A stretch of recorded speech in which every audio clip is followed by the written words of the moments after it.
Thousands of people and near-perfect weather greeted the 1970 edition of the Fat Stock Show Parade today in downtown Fort Worth.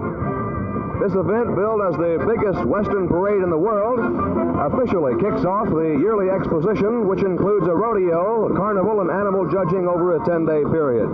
Heading up this year's parade was Texas Lieutenant Governor Ben Barnes, along with local and county officials. The stock show manager and president, W.R. Watt, says the months of work and preparation promises a great show this year. The Midway and Sideshow opened today at noon. Although things were off to a slow start there today, the activity will naturally pick up with the weekend coming. Tomorrow we'll see the beginning of the junior steer judging, with the winner competing later for the grand championship. More than 11,000 head of livestock are on hand, with about 500 cowboys who will compete for more than $90,000 in prize money over the 10-day run.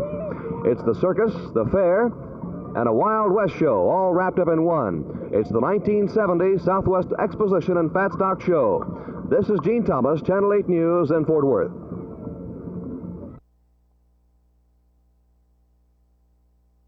Whatever it was, the second annual Animal Health Conference for livestock men here in Dallas was not just a bunch of cowboys in blue jeans talking about horses. In fact, many of the men here are doctors of veterinary medicine, and the topics of discussion this morning ranged from air pollution to how to break and gentle a horse. As a matter of fact, Dr. R.D. Radeleff of College Station maintains that we are on the wrong track on air pollution, with too much emphasis being given to pesticides being assimilated into plants and eaten by animals. The doctor thinks that we should be much more worried about general toxic air pollution. We hear people speak of our production of 1 billion pounds of pesticides annually, and this is being spread out across the country by farmers and livestock people and homeowners and so on. And 1 billion is a nice big word. It is a lot of pounds of pesticide. There's no argument. But the contrast I used was that if you were a station operator in the city of Chicago and you announced on one of your news programs that the next day airplanes would fly over Chicago and dump 75 million pounds of assorted organic chemicals on the city, that this would include hydrochloric acid, nitric acid, cyanides, formaldehyde, things of this type, that you'd certainly get a response from your listeners. And then if you said further that this was going to be done every day from now on, the city would be up in arms. They'd want this to cease and desist. Yet, this is the exact amount of polluting material that's being dumped on Chicago from the air every day, and it has been for many years and will continue likely.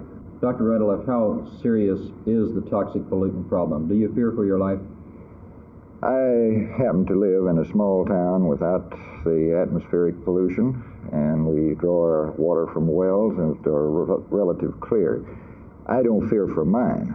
I would not like to live in any major city in the United States. I would be worried about my health. That horse breaking session later this afternoon was under the direction of Dr. William R. Linfoot of Pleasanton, California. Dr. Linfoot has gained some fame for quick breaking of horses, and today in front of several hundred people he contracted to break a 4-year-old horse that had never been ridden or handled before in 30 minutes, and did so. Dr. Linfoot's secret of success is to be gentle with the horse, but to always maintain control. This session will go on for 3 more days in Dallas, including one man who, it says here, is an animal psychologist. This is Phil Reynolds, Channel 8 News at Fair Park.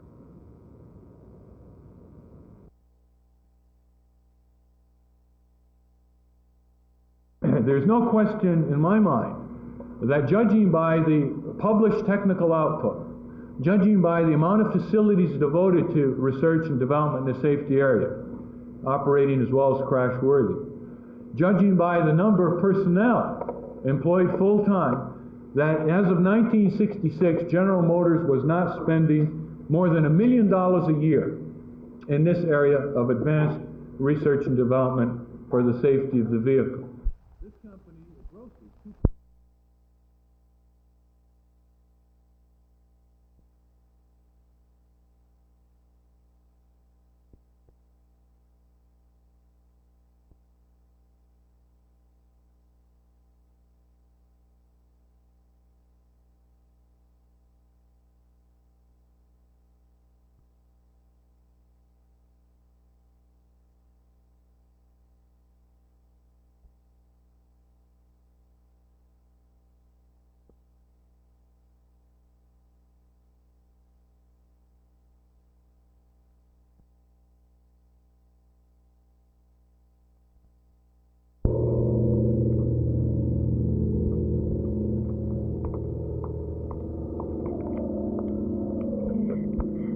Ellen, does it worry you not being able to go and get your diploma and having to stay home with your baby? No, I'm just glad to get out.